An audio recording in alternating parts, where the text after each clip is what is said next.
बाप्पांच्या दर्शनासाठी आला, दरवर्षी पुण्यात आवडीने येतात. काय मागितले बाप्पांकडे? मुंडे परिवाराचे आहेत. गोपीनाथ मुंडे साहेब जेव्हा होते ते दरवर्षी गणपतीमध्ये पुण्यामध्ये यायचे. पुण्यामधनं या सुंदर अशा महोत्सवाची सुरुवात झालेली आहे. पुणे आपलं सांस्कृतिक माहेरघर आहे आणि कसबा पेठच्या गणपतीचं दर्शन करूनच सगळ्या आरत्यांना मी सुरुवात करते. हा मानाचा आपला पहिला गणपती आहे पुण्याचा आणि नेहमीप्रमाणे प्रथेप्रमाणे मी आलेली आहे. सर्व भाविकांना गणेश चतुर्थीच्या आणि पूर्ण गणेश उत्सवाच्या मनापासून शुभेच्छा. काय मागितलं बाप्पांकडे? बाप्पांकडे काही नाही मागितलं. सर्वांना चांगली बुद्धी दे, चांगलं आरोग्य दे आणि राज्याचं चांगलं. काही आरक्षणाचा विषय अखेर मार्गी लागलाय.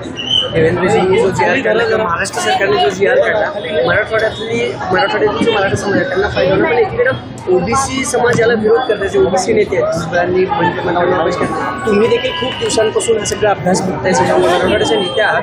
काय वाटतं तुम्हाला या सगळ्या जी आर? मला जे वाटतं ते वाटत आलेलं आहे आणि आजही वाटतंय, उद्याही वाटेल, त्याच्यात काही बदल नाही. माझं एवढंच म्हणणं आहे की आर्थिक मागासलेपण हा एक वेगळा विषय आणि सामाजिक मागासलेपण हा एक वेगळा विषय आहे. मराठा बांधवांच्या लढ्याला यश मिळालं.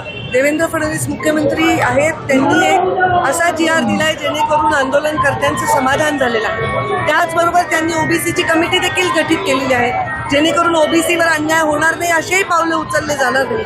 तर असा सुवर्ण मध्य गाठता आला बाप्पाच्या चरणी तर प्रार्थना करते आणि या सगळ्या गोष्टीतून सामान्य माणसाची, नागरिकांची सुटका होऊन सगळे समाज आनंदाने नांदावे हा प्रयत्न करते.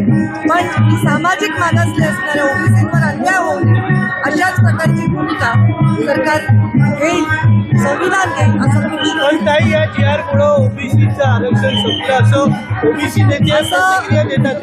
असं त्या जी आर मध्ये जी कमिटी मराठा आरक्षणाचं कामकाज बघत होती त्यांचं असं म्हणणं नाही. आम्ही ते तपासून पाहू. तसं असेल तर 2 महिन्याचा वेळ आहे आम्हालाही कमिटीला अभ्यास करायला. ओबीसीवर अन्याय होऊ देणार नाही याचा नक्कीच आमचा शब्द ओबीसीचा असेल. थँक्यू.